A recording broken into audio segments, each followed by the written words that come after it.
వృత్తాంతములు 16వ అధ్యాయం 9వ వచనం చదవండి.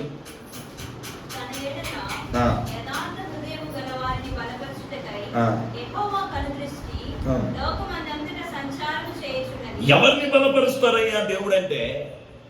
తమ దేవుని ఎరిగిన వారిని బలపరుస్తాడు. దేవుడి కొరకు నిలబడే వారిని బలపరుస్తాడు. మూడోది, యథార్థవంతులను దేవుడు బలపరుస్తాడు. ఎవరిని బలపరుస్తాడు? యథార్థత కలిగి ఉన్న వారిని దేవుడు బలపరుస్తాడు. ఎవరైతే యథార్థతగా బ్రతుకుతారో, యథార్థంగా జీవిస్తారో, యథార్థంగా తమ జీవితాన్ని కట్టుకుంటారో, యథార్థంగా తమ జీవితాన్ని ముందుకు నడిపించుకుంటారో, అలాంటి వారిని దేవుడు బలపరుస్తాడు. యథార్థంగా బ్రతకడం అనేది మామూలు విషయం కాదు. ఉన్నది 2 అక్షరాలు, యథార్థత అనేది 3 అక్షరాలు అయినప్పటికీ ఆ 3 అక్షరాల వెనక యథార్థంగా బ్రతకడం అనేది చాలా కష్టంతో కూడిన పని. ప్రతి విషయంలో యథార్థంగా ఉండాలి. గొడవలు వస్తాయి. యథార్థంగా మాట్లాడితే గొడవలు, యథార్థంగా మాట్లాడితే తగాదాలు, యథార్థంగా మాట్లాడితే దూరమైపోతారు, యథార్థంగా మాట్లాడితే విడిచిపెట్టేస్తారు, యథార్థంగా మాట్లాడితే నష్టపోతాం, యథార్థంగా మాట్లాడితే ఇరుకులో చిక్కులో చిక్కిపోతాం. యథార్థంగా ఉంటే ఇన్ని నష్టాలు ఉన్నాయి, ఇంకా పోవడం ఉన్నాయి. యథార్థంగా మాట్లాడండి, రక్త సంబంధికులు బంధుమిత్రులు ఖచ్చితంగా దొరకదు. యథార్థంగా మాట్లాడండి, యథార్థంగా ఉండండి. పనులలో, ఉద్యోగంలో, లేకపోతే వ్యాపారంలో ఖచ్చితంగా మనకు నష్టంగా వస్తుంది. యథార్థతగా బ్రతకడం అనేది చాలా కష్టం. కానీ దేవుడు మాత్రం ఎవరిని బలపరుస్తాడు? యథార్థవంతులను మాత్రమే బలపరుస్తాడు. యథార్థంగా బ్రతకాలి, యథార్థంగా జీవించాలి.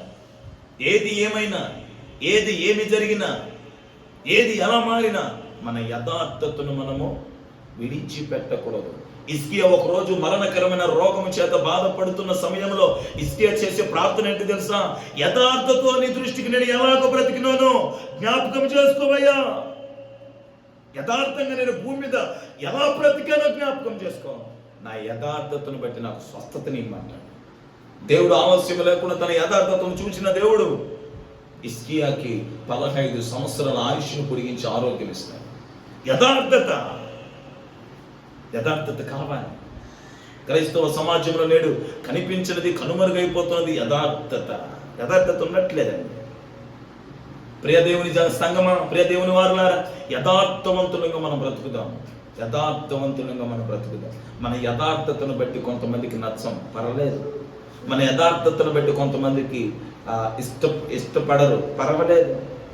మన యథార్థతను బట్టి కొంతమంది అసహించుకుంటాడు, పర్వాలేదు. మన యథార్థతను బట్టి కొంతమంది దూరం అయిపోతారు, పర్వాలేదు. మన యథార్థతను బట్టి మనకు కొంతమంది శత్రువులు వస్తారు, పర్వాలేదు. మన యథార్థతను బట్టి మనకు కొన్ని నష్టాలు వస్తాయి, పర్వాలేదు. యథార్థవంతులకి ఇవన్నీ సహజం. మెట్టుకు యథార్థవంతుల పక్షాన శ్రమలు వచ్చినా, అందరూ దూరం అయిపోయినా, నష్టం వచ్చినా, ప్రతికూలతలు వచ్చినా యథార్థవంతులను దేవుడు ఏం చేస్తుంటాడు?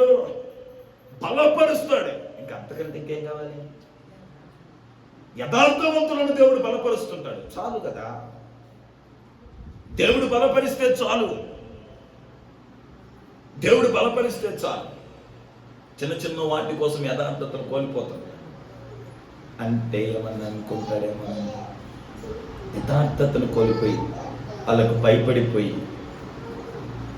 భయపడిపోయి ఏదైనా జరుగుతుందేమో అని అనుకుని, ఏమన్నా అవుతుందేమో అని అనుకుని యథార్థత విషయంలో రాజీ పడిపోతుంటాం, యథార్థతను కోల్పోతుంటాం. క్రైస్తవులుగా యథార్థులుగా ఉంటారు. అప్పుడే సింహం వలె ఉంటాం. నీతిమంతుడు సింహం వలె. ఆ నీతిమంతుడు సింహం వలె అంటే యథార్థంగా బ్రతికేవాడు ఎప్పుడు సింహం లాగా ఉంటాడు. గెహాజీ ఎక్కడికి వెళ్ళొచ్చావురా నాయన అంటే, నేను ఎక్కడికి వెళ్ళానయ్యా, అంటాడు. ఏ గాజీ ఎక్కడికి వెళ్ళి వస్తున్నావు? నేను ఎక్కడికి వెళ్ళలేదు సార్, నేను ఎక్కడ వెళ్ళలేదయ్యా. నా మనస్సు నీతో కూడా రాలేదా? యథార్థతను కోల్పోయాడు గెహాజీ. నయమనేదో కొంత బంగారమును, కొన్ని వస్త్రములను ఎలీషాకి తీసుకొచ్చిస్తే ఎలీషా ఏం చేశాడు? అవి నాకొద్దు, మళ్ళా నీ వల్ల నేను మేలు పొందుకున్నవాడిని, నా ఘనత, నా దేవునికి మహిమ, ఘనత, ప్రభావాలు పోతాయి, అవి నాకొద్దు అంటాడు. బ్రతిమిలాడాడు నయమాను. ఎలీషా తీసుకోవడానికి ఇష్టపడలేదు. ఇంకేం చేయలేక నయమాన్ వెళ్ళిపోతుంటే ఎలీషా ప్రక్కనే ఉన్నాడు ఈ శిష్యుడు గెహజీ. ఉన్నాడు ఉండకుండా పాపం ఎలీషా గారిని అంటే మానిచ్చాడేమో ఆ రథం వెంటబడి ఆగు నయమాన్ ఆగు అని ఆపి, ఏంటి విషయం అంటే, ఇప్పుడే వచ్చారు చుట్టాలు, నువ్వు ఎట్టుపోయాను వాళ్ళు ఎట్టు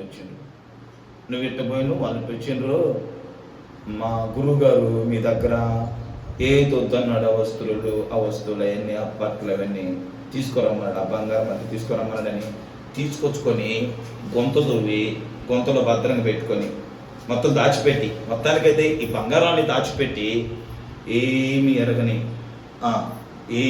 ఎరగనోడు మాదిరిగా మళ్ళీ గురువు గారి దగ్గరికి వెళ్ళి 2 చేతులు కట్టుకొని గురువు గారి దగ్గర నిలబడుకున్నాడు. గురువు గారు అయిన ఎలీషా గారు అంటారు, ఏ నయమాన్ ఎక్కడికి వెళ్ళొచ్చాం? నేను ఎక్కడే పోలేదు. నిజం చెప్పు, ఎక్కడికి వెళ్ళొచ్చాం? నేను ఎక్కడే పోలేదు. అమాయకం, నేను ఎక్కడికి పోతాను సార్, నేను ఎక్కడికి పోతాను? ఎందుకంటే అమాయకమైన మాట, అమాయకమైన పలుకులు. నేను ఎక్కడికి పోలేదు, నా మనస్సు నీతో కూడా రాలేదా? నీకు నీ కుటుంబానికి మొత్తం కుష్టు. ఇంకా అక్కడ ప్రారంభమైంది వంశము కుష్టు. యథార్థత కావాలి ప్రభుకి. దేవునికి కావాల్సింది యథార్థత. ఏ ప్రభు, అవును అయ్యా నా పిల్లలకి కాస్త ఇబ్బందిగా ఉంది వస్తువులు, అందుకే రాజు దగ్గరకు తెచ్చుకున్నాను అంటే గురువు గారు ఎలీషా గారిని అడుగు, అయ్యా నాకు బట్టలు కావాలి, నాకు కొంచెం డబ్బు కావాలి, కొంచెం నాకు ఈ కుటుంబ అవసరతలు ఉన్నాయి. యథార్థత ఉండాలా. ఎలీషా గారి కళ్ళు మూయించి నయమాను దగ్గరికి వెళ్ళి అబద్ధాలు చెప్పి తీసుకొచ్చుకోవాల్సినంత అంత పనేంటి? ఆ కుష్ఠరోగాన్ని కొని తెచ్చి పెట్టుకోవాల్సినంత అవసరం ఏంటి? యథార్థంగా నీకు ఏదైనా కావాలంటే గురువు గారిని అడుగు. ఆయన కొట్టేలు పోతే తీసుకొచ్చిన వాడు శూన్యమీరాలైన విధవరాలకి ఎంతో ఉపకారం చేసిన వాడు. చనిపోయిన వాళ్ళు ఎవరెత్తుతున్నాడు ఆయన. ఎలీషా గారు అంటే మామూలు వ్యక్తి కాదు. నీ కొరత తీర్చలేడా? నీ కొద్దు తీర్చలేడా? నీ సమస్యకు పరిష్కారం ఇవ్వలేడా? ఎలీషా గారు అంటే మామూలు వ్యక్తి, చాలా గొప్ప వ్యక్తి. ఎలీషా గారు చాలా గొప్ప వ్యక్తి. ఏలియా గారు ఒక ఆత్మతో పాలైతే ఎలీషా గారు 2 ఆత్మలు కలిగిన వాడు, చాలా బలం కలిగిన వాడు, చాలా అద్భుత కార్యాలు చేసిన వాడు, చాలా సూచ్య కార్యాలు చేసిన వాడు, విధవరాలు నివాస గృహంలో కూడా అద్భుతాలు చేసిన వాడు. శూన్యమీరాలు కుమారుడే లేకుండా కుమారుడు కలిగేటట్టు ప్రార్థన చేశాడు. కుమారుడు కలిగాడు శూన్యమీరాలకి. ఆ కుమారుడే మరణిస్తే ఈ ఎలీషా వచ్చి ప్రార్థన చేస్తే కుమారుడు బ్రతుకుతాడు.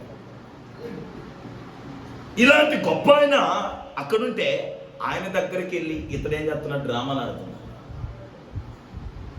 ఎక్కడికి వెళ్ళావు గయాజీ అంటే, నేను ఎక్కడికి వెళ్ళలేదా అంటాడు. నా ప్రియమైనటువంటి వారులారా, నేను ఇక్కడ మీకు చెప్పదలిచిన మాట, యథార్థత మనకు అవసరం. మనము గత వారంలో కూడా మనం చూసాం, యెరోబోము గురించి మనం మాట్లాడాం. యెరోబోము స్థితి అలాంటిదండి. 1 రాజులు 4వ అధ్యాయం 11వ వచనంలో యెరోబోము తన భార్యతో ఏం చెప్తాడు? నువ్వు మారు వేషం వేసుకొని అహియా అనబడిన ప్రవక్త దగ్గరికి వెళ్ళి నా కుమారుడు బ్రతుకుతాడో లేడో కనుక్కో. ఏ వేషం వేసుకోమన్నాడు? మారు వేషం వేసుకో. అహియా అనబడిన ప్రవక్త దగ్గరికి వెళ్ళు, మన కుమారుడు బ్రతుకుతాడో లేదో కనుక్కొని రా అంటాడు. ఆ మాట, యెరోబోము యొక్క మాట వినినటువంటి తన భార్య మారు వేషాన్ని వేసుకొని నేరుగా అయ్యా ప్రవక్త దగ్గరికి వెళ్తుంటేనే, వెళ్ళక మునిపే ఇంట్లో ఉండగానే, దారిలో అదే వాకిట బయట ఉండగానే ఇంట్లో లోపల ఉన్నటువంటి అయ్యా ప్రవక్త, యెరోబోము భార్య రా లోపలికి, దేవుడు నీతో మంచి మాటలు చెప్పమని పంపించాడు, రా ఇందురా. మంచి మాటలు ఏమి లే, మరలని ఇంటి వెలగ నీ కుమారు చేస్తారు. ఎందుకు చెప్పనా? నువ్వు యథార్థంగా నువ్వు వచ్చి, నేను తప్పు చేశాను, నేను పొరపాటు చేశాను, నేను పాపం చేశాను, నేను దేవునికి ఆయాసకరంగా బ్రతికాను, ప్రవక్త అయిన నిన్ను కూడా హింసించాను, నన్ను క్షమించి నన్ను మన్నించి నా కుమారుడికి ఆయుష్ పొడిగించమని అడుగుంటే బాగుండేది. ఇది యథార్థత. అట్లా కాకుండా మారువేషం వేసుకొని రావాల్సిన అవసరం ఏంటి? మారువేషం వేసుకొని రావాల్సిన పని ఏంటి? మారువేషం వేసుకొని వచ్చిన అహియ భార్య యథార్థంగా ప్రవక్త దగ్గరికి ఇద్దరు భార్య భర్తలు వచ్చి ప్రభు దగ్గర ప్రార్థించాను, దేవుడి దగ్గర ప్రార్థించాను, నా కుమారుడు బ్రతకాలి, మేము తప్పు చేసాం, మేము పొరపాటు చేసాం, మీకు ఆయాస్కరంగా ఇచ్చామని క్షమించమని అడిగి ఉంటే తప్పక దేవుడు కరుణించి కృప చూపించి తన బిడ్డను బ్రతికించి ఉండేవాడేమో. మారు వేషం వేసుకొని రావడాన్ని బట్టి దేవుడు నీతో చెప్పమన్న మాట చెప్తాను, రా యరొబాము భార్య అనగానే లోపలికి రాగానే నువ్వు మరలా తిరిగి ఇంటికి వెళ్ళేసరికి మీ కుమారుడు చేస్తాను. యథార్థతను కోల్పోయారు, యథార్థత కోల్పోయారు. దేవుడు కావాల్సింది ఎవరో? యథార్థవంతులండి. Praise the Lord. శబ్దం గట్టిగా హల్లెలూయా. 2వ దినవృత్తాంతంలో 27:2 యోతాము అనబడిన ఒక రాజు కనబడతాడండి. 2వ దినవృత్తాంతంలో 27:2 చూడండి త్వరగా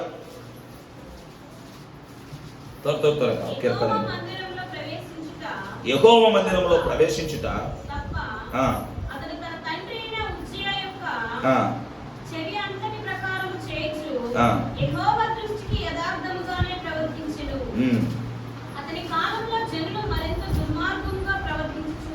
చాలండి, ఇక్కడ ఒక మాట చెప్తాను.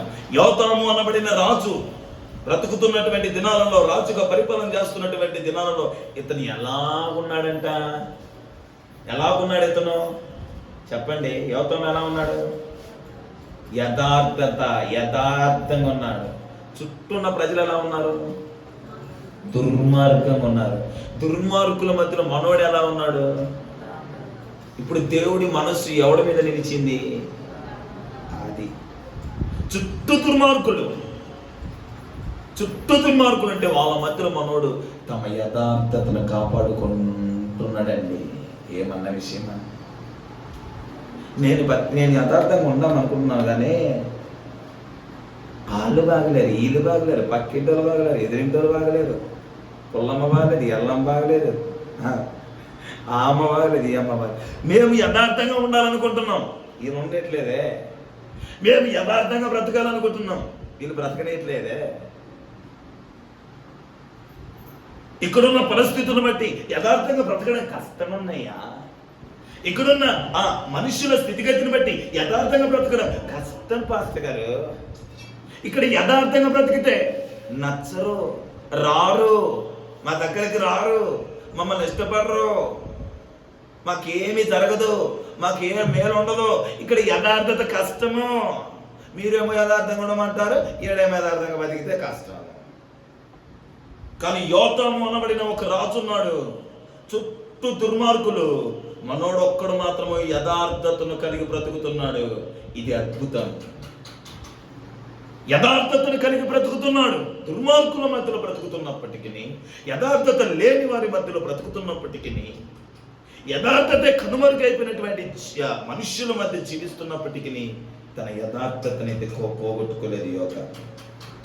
తమ యథార్థతనైతే పోగొట్టుకోకుండా యథార్థవంతుడిగానే బ్రతుకుతున్నాడని. ఓ క్రైస్తవుడా, ఈ మాటలు వింటున్న దేవుని వారులారా, నీ చుట్టూ ఎంతమంది దుర్మార్గులు, దుష్టులు, పాపులు, అపవిత్రులున్నా నీ యథార్థత నువ్వు కోల్పోమాక, నీ యథార్థత నువ్వు పోగొట్టుకోమాక, నీ యథార్థతను కోల్పోవద్దు. బ్రతికే కొన్ని దినాలు కొద్ది సమయంలో యథార్థంగా బ్రతుకు. నీకు ఏ నష్టం వచ్చినా యథార్థంగానే బ్రతుకు.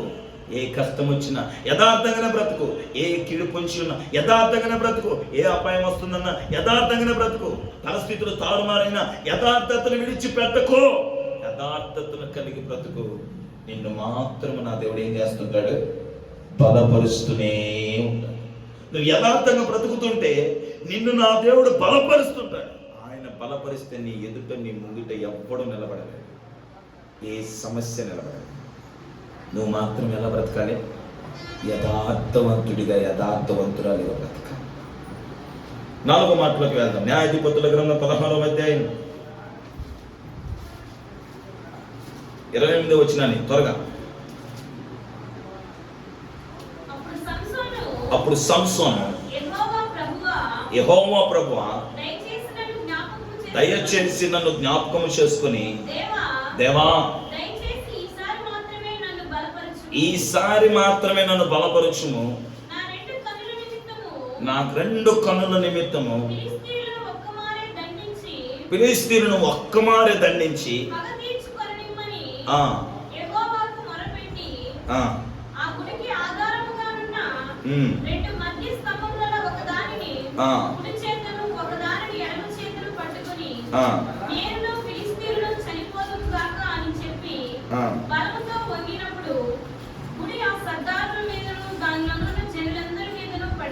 చాలండి. ఇక్కడ మనకు మీ అందరికి తెలియని జీవితమే కాదు సంసోను జీవితం.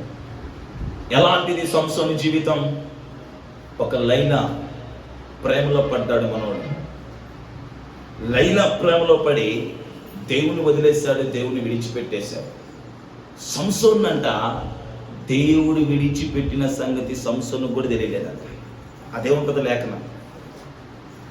సంసోను బలవంతుడు, సంసోను శక్తివంతుడు. ఎవరిచ్చారు బలం, ఎవరిది శక్తి అంటే సంసోనికి బలం ఇచ్చింది, శక్తినిచ్చింది దేవుడే. ఎంతటి శక్తివంతుడు, ఎంతటి బలవంతుడు. అలాంటి బలవంతుడైన సంసోన్, అలాంటి శక్తివంతుడైన సంసోన్ ఒక అమ్మాయి ప్రేమలో పడిపోయింది. సుఖభోగాన్ని ప్రేమించి ఏం పోగొట్టుకున్నాడండి? దైవ శక్తిని పోగొట్టుకున్నాడు, దైవ బలాన్ని పోగొట్టుకున్నాడు. వినాల జాగ్రత్తగా, మంచి మాట. దైవ బలం, దైవ శక్తిని పోగొట్టేసుకున్నాడు. ఆ అమ్మాయి పలుమార్లు నీ బలానికి కారణం ఏంటో చెప్పు, నీ బలానికి కారణం ఏంటని చెప్పని పలుమార్లు వేధించిందంట. పలుమార్లు వేధించింది. ఎంతటి దారుణమైన పరిస్థితి జరిగిందంటే అక్కడ సంసోను మొదటిసారి నా బలము నన్ను చుట్టూ నిరంజి చువ్వలతో, దారాలతోన తాడుతోన నిరవంజి చువ్వలతో చుట్టేస్తే నా బలం సన్నగిల్లిపోద్దంటే, మొత్తానికి లైలా ప్రేమలో ఉన్నటువంటి ఆ మాయలో పడిన సంసోను ఏం చెప్తాడంటే, నన్ను ఆ లైలా అంటది, నీ బలం ఎక్కడుంది, నీ శక్తి ఎక్కడుందంటే, నన్ను నిర్వంజి చువ్వలతో చుట్టే నా బలం అక్కడ తాగిపోతాను. ఒక పక్క శత్రువులైన ఫిలిష్తీయులు పగబట్టుకోనున్నారు సంసోను దొరికితే లేపేద్దామని పగబట్టుకొని లైలాను పంపుతారు సంసోను దగ్గరికి. లేకుంటే ఆ అంతలోకే ఈ సంసోను లైలా మీద మనసు పడి ఉంటారు, లైలాను డబ్బులు కొనేసి ఉంటారు ఈ ఫిలిష్తీయులు. నీకు కావలసినంత డబ్బు ఇస్తాను, సంసోను బలం ఏందో మాకు ఎక్కడుందో చెప్పాలని. అర్థమవుతుందండి? నీకు అర్థమవుతుందా? దేవుని బలం పొందుకున్నవాడు సంసోన్, దేవుడి శక్తి పొందుకున్నవాడు సంసోన్, దేవుడి ఆత్మచేత నడిపించబడుతున్నవాడు సంసోన్. ఇలాంటి సంసోను ఒక అమ్మాయి ప్రేమలో పడ్డాడు, ఒక అమ్మాయి ట్రాప్లో పడిపోయాడు. ఒక అమ్మాయి ప్రేమలో పడి, ఒక అమ్మాయి ట్రాప్లో పడి ఆ అమ్మాయితో సంబంధము కలిగి ఉన్నప్పుడు ఈ విషయాన్ని ఎరిగినారు, ఈ విషయాన్ని తెలుసుకున్నారు. ఎవరో? సంసోను యొక్క శత్రువులైన ఫిలిష్తీయులు. సంసోను యొక్క శత్రువులైన ఫిలిష్తీయులు తెలుసుకొని ఈ అమ్మాయి దగ్గరకు వచ్చి, నీ ప్రేమికుడు లేకపోతే నీ ప్రియుడి యొక్క బలం ఎక్కడుంది, ఎందులో ఉంది చెప్పు, వాడి ప్రాణం మాకు నువ్వు అప్పగించగలిగితే నీకు ఎంత డబ్బు కావాలంటే అంత డబ్బు ఇస్తాను. డబ్బుకు లోబడిపోయింది. ఈయన ఎంత ప్రేమించాడు, ఈయన ఎంత కమ్మేసింది, ఎంత ప్రేమించాడు, ఎంత కమ్మేసింది.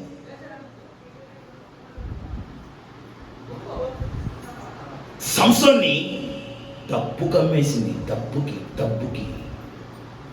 కమ్మేసింది, ధనాన్ని కమ్మేసింది. వాళ్ళతో ఒక రేటు మాట్లాడుకుంది, ఇంత రేటుకి ఇస్తాము మేము, సంసోను బలం ఎక్కడుందో మాకు చెప్పారన్న. మొత్తానికి ఆవిడ ఓకే చెప్పి ఇంకా ఆ రోజు నుంచి సంసోనుతో ఇంకొంచెం ప్రేమగా ఉండి సంసోనికి ఏం చెప్తుందంటే, నీ బలం ఎక్కడుందో మాకు చెప్పంటే, మనోడు ఒకరోజు నిరవంజి చువ్వలతో నన్ను జుట్టేసేయి, నా బలమంతా పోతన్నాడు. వినండి జాగ్రత్తగా మాట చెప్తాను.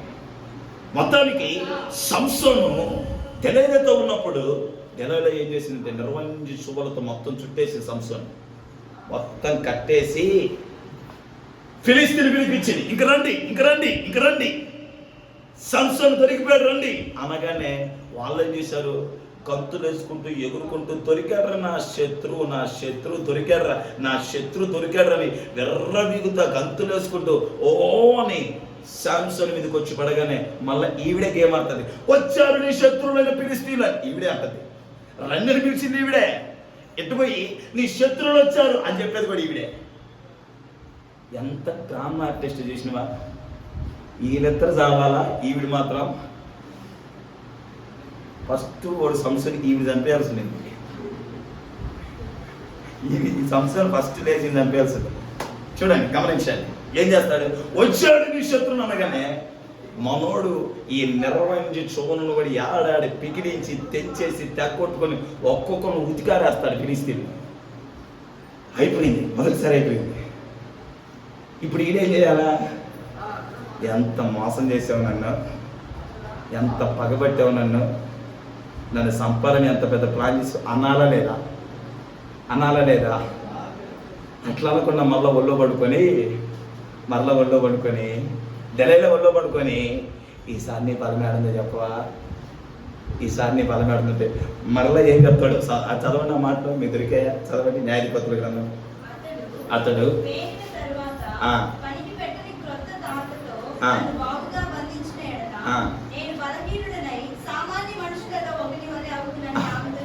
ఏంది తాడులతో నన్ను బలంగా పేరిన తాడులతో నన్ను బలంగా కట్టేస్తే నేను నార్మల్ అయిపోతానండి. వాస్తవానికి ఏం చెప్పాలా.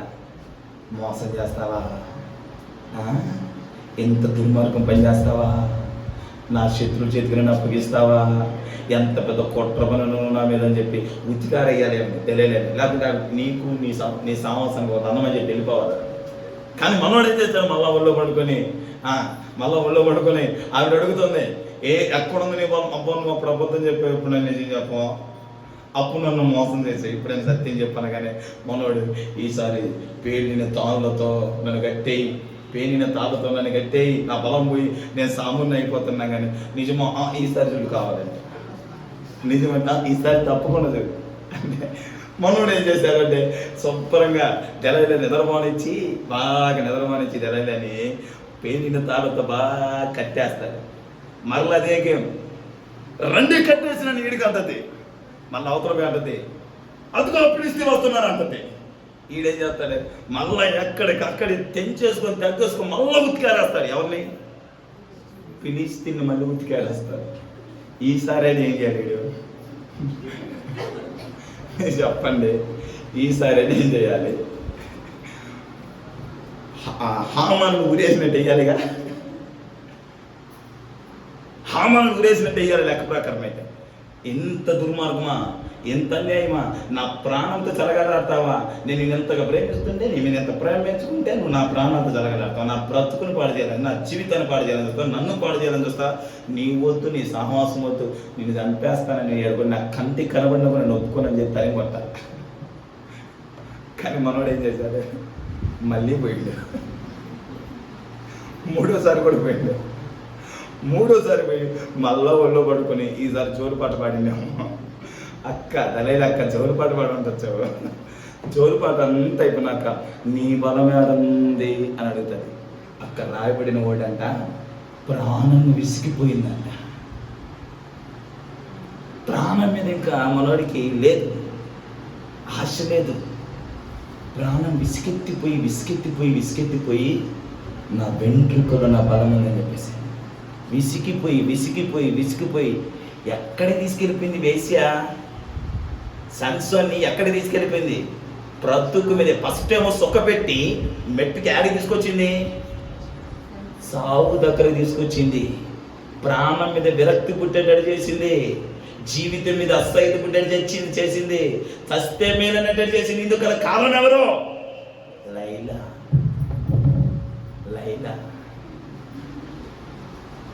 ఇసుక పుట్టిపోయిన మనోడికి ప్రాణం మీద విరక్తి పుట్టిపోయిన ప్రాణం. ఈ బ్రతుకు వద్దు, ఈ ప్రాణం వద్దు, ఈ జీవితం వద్దు.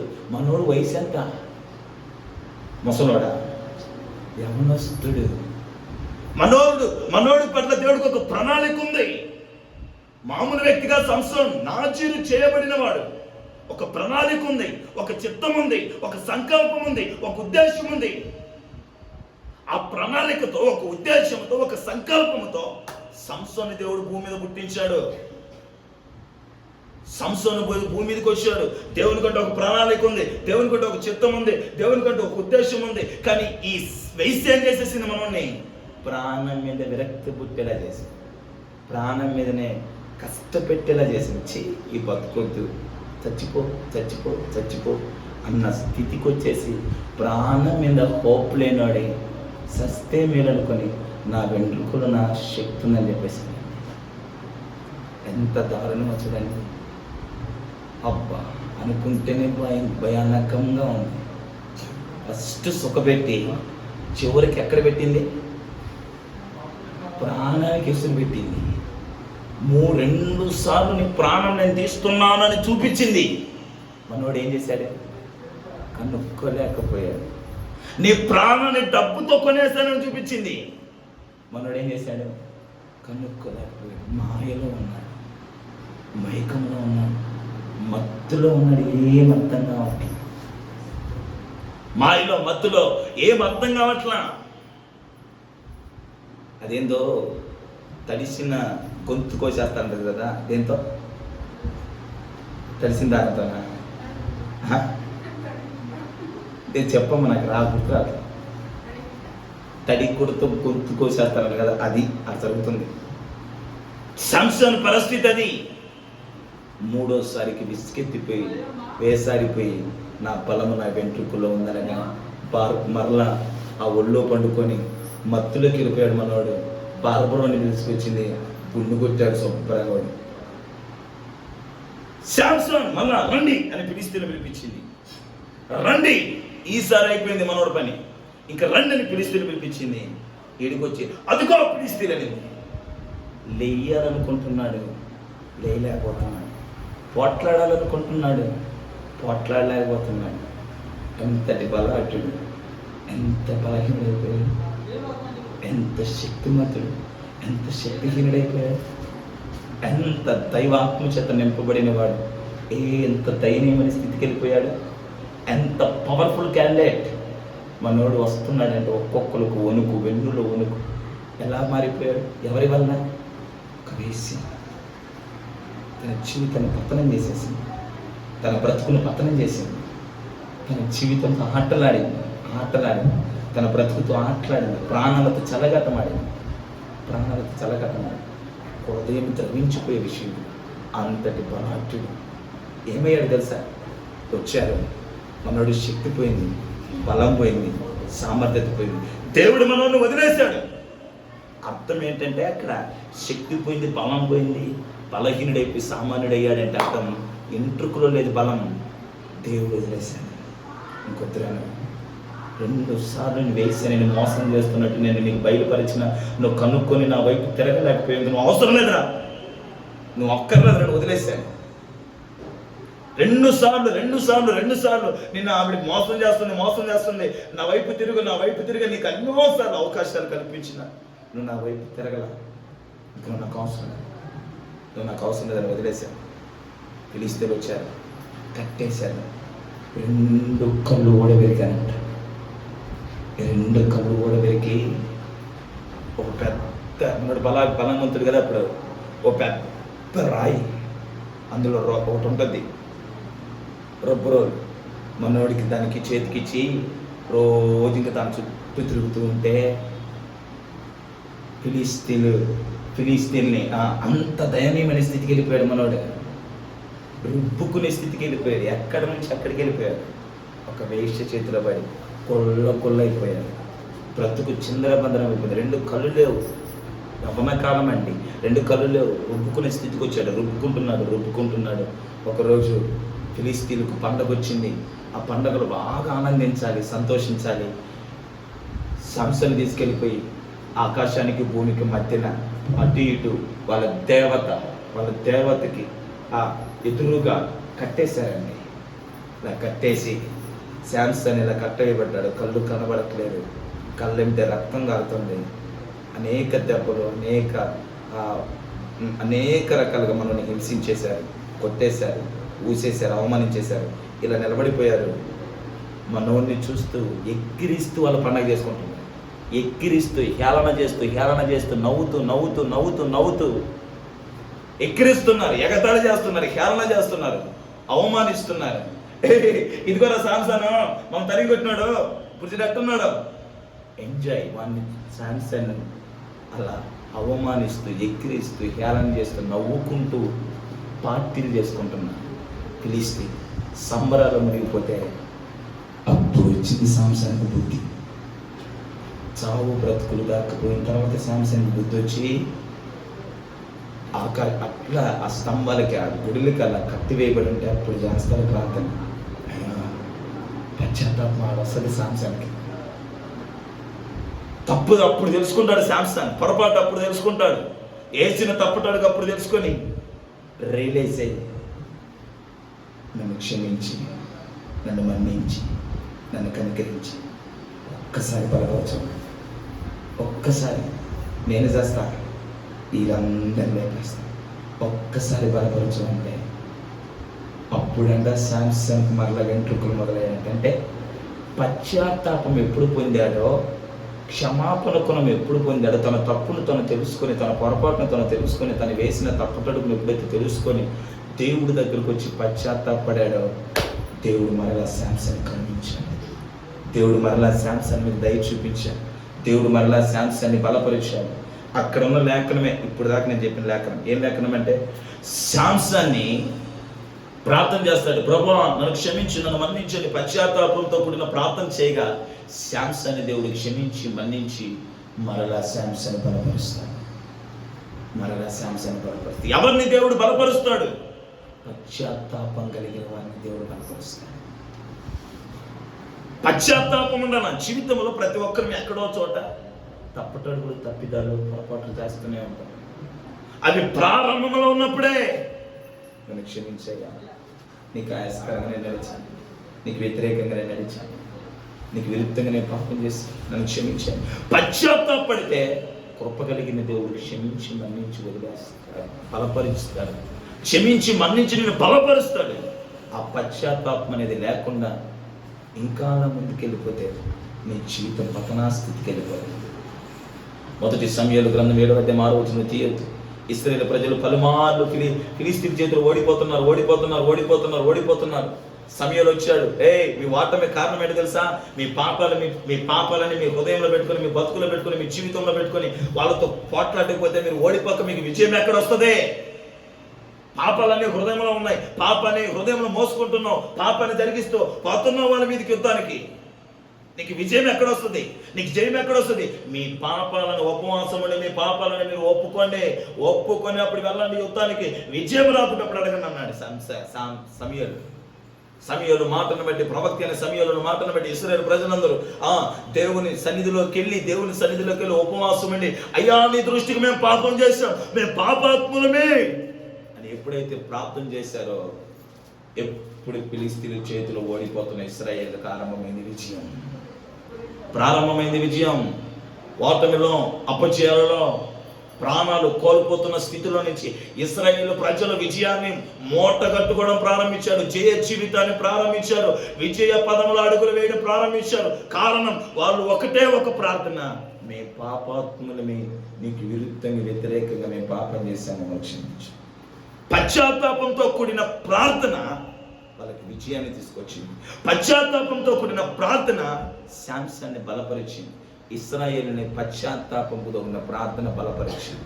ఈరోజు ఈ మాటలు వింటున్న నా ప్రియ దైవజనం, ఇంకా దేవునికి వ్యతిరేకంగా, ఆయాస్కరంగా, విరుద్ధంగా నడిస్తే ప్రభు బాధలు పట్టుకొని, అయ్యా నన్ను క్షమించు అని ప్రభు సన్నిధిలో వరగలిగితే ప్రభు నిన్ను క్షమించి నిన్ను బలపరచడానికి ఆయన శక్తిమంతుడుగా ఉన్నాడు. నిన్ను క్షమిస్తాడు, నిన్ను బలపరుస్తాడు. నిన్ను క్షమించి నిన్ను బలపరుస్తాడు. మొత్తం ఎన్ని మాటలు చెప్పాను ఇప్పటి వరకు? ఎవరెవరిని బలపరుస్తాడు దేవుడు? చెప్పండి. ఏందో ఆ కొనుగోలు సనుగోలు ఎగ్జాక్ట్. తమ దేవుని ఎరిగిన వారిని దేవుడు నెంబర్ 1 క్రీస్తుని ఎవరైతే ఎరిగి ఉంటారో అని బలపరుస్తారు. ఇంకా ఒకవేళ క్రీస్తుని ఎరుగకుని ఉంటే ఈరోజే రక్షణ పొందు, మారు మనసు పొందు, బాప్తిసం తీసుకో. దేవుని కుమారుడు కుమార్తెగా మారబడతావు. తద్వారా నిన్ను దేవుడు బలపరుస్తాడు. రెండో, దేవుని కొరకు నిలబడగలిగిన వారిని బలపరుస్తాడు. 3, యథార్థవంతులను బలపరుస్తాడు. 4, పశ్చాత్తాపము గల వారిని బలపరుస్తాడు. కనుక ఈ మాటను బట్టి చిన్న ప్రార్థన చేసుకుని ప్రభు బలలో చేవేద్దాం. కళ్ళు మూసుకోండి, ప్రార్థనలోకి నిమిషం.